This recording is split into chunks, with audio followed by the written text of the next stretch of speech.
अब कंस को डर कितना ज्यादा, 8वें का। और ये बात कही है शास्त्र में कि भय बिन प्रीत न होय गुसाए, भय बिन प्रीत न होय गुसाए। तुलसीदास जी बोले कि अगर भय बैठ जाए तो भगवान जरूर याद आएंगे, मन से याद आएंगे, भय बैठ जाना। नारायण संसार में, अरे नारायण संसार में, और जो चाहो कल्याण, तो भूले मत एक मौत को न दूजे श्री भगवान, अरे भूले मत एक मौत को दूजे श्री भगवान। जीवन में मृत्यु को सदा याद रखना, एक न एक दिन मेरे को जाना है, एक न एक दिन मेरे को बनना है। और मन में अगर मृत्यु का डर बैठ गया तो भगवान की याद जरूर आ जाएगी, परमात्मा जरूर याद आ जाएंगे। तो कंस को मन में डर बैठ गया मरने का, और डर के कारण, भय के कारण भगवान की याद आती रहती थी, मन से भगवान याद आते थे। मुख से तो सब याद करे, पर भागवत कहती है मन याद करे तो फिर मजा। भगवान मन से निकले 2 घंटे प्रभु का नाम, इसीलिए तो बेर करने वाले तीर गए, इसीलिए बेर करने वाले बहुत बार हो गए। मन से भगवान का नाम उच्चार, वो भी डर के कारण, भय के कारण, मृत्यु के डर के कारण, मरने के डर के कारण। और अब 8वें बालक पधारे हैं तो क्या पधारेंगे गर्भ में, और वही समय आया है भाद्रपद का महीना, अष्टमी की तिथि, रोहिणी नक्षत्र, बुधवार का दिन, मध्य आधी रात का समय, अभिजीत मुहूर्त। देखो भागवत की कथा, रामायण की। भगवान राम जी का अवतार हुआ मध्य 12 बजे, हुआ ना 1 सेकंड उधर ना 1 सेकंड इधर, घड़ी लगाकर लोग खड़े रहते, पुजारी देखते, जहाँ फिक्स 12 बजे के पर्दा खोल आरती प्रारंभ, मध्य 12 बजे दोपहर राम होता, और मध्य 12 बजे रात कृष्ण अवतार। तो राम और कृष्ण ने मध्य 12 बजे का समय क्यों चुना? 12 घंटे दिन के, 12 घंटे रात के, और कभी जन्म ले लेते, और कभी अवतार ले लेते, है ना। 8 बजे जन्म जाते, 10 बजे जन्म जाते, दिन के 11 बजे जन्म लेते, दिन के 3 बजे जन्म लेते, पर दोनों एक मध्य 12 और एक मध्य आधी रात, ना 1 सेकंड इधर ना 1 सेकंड इधर। तो राम और कृष्ण ने मध्याह्न और मध्य आधी रात और मध्य 12 बजे ही अवतार क्यों लिया? बोल सद्गुरुदेव। कोई कारण होगा, कोई कारण होगा तो ही अवतार लिया, यूं अवतार, और वो भी एक समय।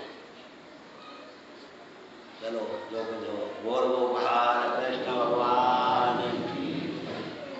जब परमात्मा जेल खाने में वही चतुर्भुज रूप लेकर के जब प्रकट हुए, उस समय सुखदेव जी महाराज कहते, राजन वसुदेव देवकी ने परमात्मा श्याम सुंदर भगवान का शंख चक्र गदा पद्म लगे वैजयंती माला पहने उस सुंदर स्वरूप झांकी का दर्शन किया। बाद में वही पूर्णानंद आनंद गंध भगवान कंस के काल बन करके और यश माता देवकी की गोदी में पहुंचे। वसुदेव जी ने जब हाथ पे उठाया, हाथों की हथकड़ियां टूटी, पाँव की बेड़ियां टूटी, जेल के द्वारे ताले टूट गए, द्वार खुल गए, पहरेदार अचेत निद्रा में सो गए। उस समय एक सूप या टोकरिया पड़ी थी, उसमें वसुदेव जी ने ललना को सुलाया।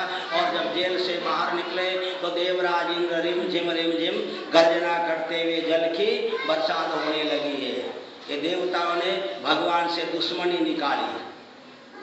अरे बालक जन्मा अभी और अगर ठंडा शीतल जल ऊपर बरसेगा तो जो हमारा उद्धार करने के लिए आया, हमारा कल्याण करने के लिए आया, ये यहाँ से मथुरा से गोकुल जाएगा, बालक भीग जाएगा, सर्दी जुकाम हो जाएगी, ठंड में ठिठुर जाएगा, कहीं मर नहीं जाए। तो आज देवताओं ने मानो दुश्मनी निकाली भगवान पे, देवराज इंद्र वर्षा कर रहे हैं। ये बरसात क्यों? चलो बरसात क्यों ये बता दे, ये भी आप सुनिए।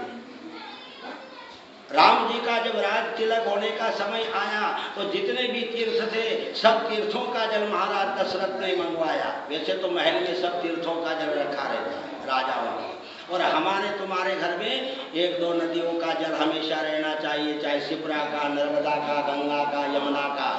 क्या मालूम मरण काल में मुर्दे को जब स्नान कराए 2 बूंद डाल दे, एक मन्नी मरे उसके पहले मुख में, और स्नान कराए उस दोनी वाले जल में, ताकि मरने के बाद भी गंगा नर्मदा का स्नान हो जाए। खाली 2 बूंद डाल दे। तो घर में तीर्थ का जल जरूर रखना चाहिए, थोड़ा बहुत, एक शीशी बाटल दबके जाए, ये भी हो वाली राजाओं के सब जल। अब कल राम जी का राज तिलक होगा तो तीर्थ ने, गंगाओं ने कहा कि हमारे भाग्य खुल गए, सारी जनता नहाती, पर आज तो भगवान नहाएंगे हमारे जल, प्रभु का अभिषेक हो। और दूसरे दिन राम जी को वनवास हो गया। तो गंगा जी नदी तीर्थ के मन की मन में बात है। अब कब मौका है, अब कब मौका है। उस रोज तीर्थ के राजा प्रयागराज और माता गंगा नदियों की रानी ने संकल्प ले लिया, आज का दाव चूके जो चूके, अब फिर इनका अगर अवतार हो तो कब बड़े हो, कब राजा बड़े, कब राज तिलक हो, हम तो जन्मेंगे और भगवान का अभिषेक करना प्रारंभ कर देंगे। तो ऊपर से तीर्थ के जल ने अभिषेक प्रारंभ कर दिया। बोल गंगा मात। और भगवान के बीच अनंत नारायण ने फल की छाया कर रखी। अब पहुंचे वसुदेव जी यमुना जी के किनारे पर। तो यमुना किनारा छोड़ करके गए, उस पार कैसे जा।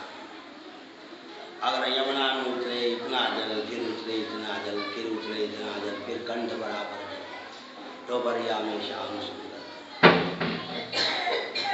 भगवान ने कहा देखो, मन में विचार करे वसुदेव जी महाराज, अरे मेरा नाम लेकर के लोग भवसागर पार हो जाते, तो मैं तो नामधारी तुम्हारे मस्तक पर बैठा हूँ, ये जमुना तुमको क्या डुबाएगी। और भगवान ने टुकरिया में से अपना अंगूठा लगाया यमुना को, तो यमुना ने मार्ग दे दिया। बोल यमुना महारानी की। और यमुना ने भगवान के रंग को खींच लिया। संसार में जितनी भी नदियां हैं सब सफेद रंग वाली, पर यमुना ने भगवान के रंग को ग्रहण कर लिया। भगवान के रंग में यमुना रंग गई, यमुना का जल काला, यमुना का जल श्याम हो गया।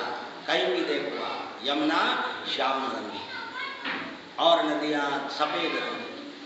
पहुंचे गोकुल गांव, वसुदेव जी महाराज, मेरे लाल छोना, अरे मेरे लाल छोना, अरे मेरे पूत छोना, अरे टुकरिया में धर के तो को, अरे टुकरिया में धर के तो को, तू माफ करना मोको, अरे तू माफ करना मोको, तुझे छोड़ूंगा गोकुल गाँव रे, अरे तुझे छोड़ूंगा गोकुल गाँव रे, सारी दुनिया जपेगी तेरा नाम रे, सारी दुनिया जपेगी तेरा नाम रे, मेरे लाला तो माफ करना मोको, ठोकरिया में धर के तो ले जाऊं गोकुल गाँव रे, सारी दुनिया जपेगी तेरा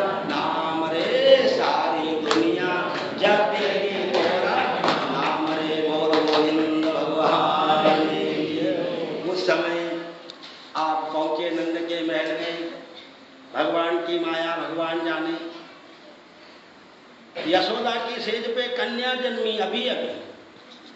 ऐसा तो कभी संसार में होता नहीं माता बहन कि डिलीवरी हो दुख नहीं हो, डिलीवरी हो कीचड़ नहीं मचे, डिलीवरी और गंदगी नहीं हो, पर यहाँ जन्मे तो डिलीवरी का दुख हो, जन्मे तो महाराज कीचड़ मचे खून की रक्त की, यहाँ जन्मे ही नहीं गर्भ से, तो कीचड़ का वो भी सुंदर सेज में कन्या हाथ पैर हिला रही और रो रही।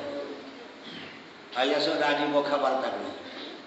पहुंचे, बालक को सुलाया, कन्या को उठाया, टोकरिया में रखा, यमुना पार पहुंचे, जेल के द्वार पर पहुंचे, जेल में पहुंचे, देवकी की गोदी में कन्या को दे दी, बढ़िया लग गई, हथकड़ियाँ लग गई, द्वार बंद हो गए, पहरेदार सचेत होकर के जाग गए, होशियार होशियार। उस समय अब ये माया रूपी कन्या योग माया जोर जोर से रोने लगी। देखो वेश व्यास जी भगवान ने क्या सुंदर कथा में है ना भागवत।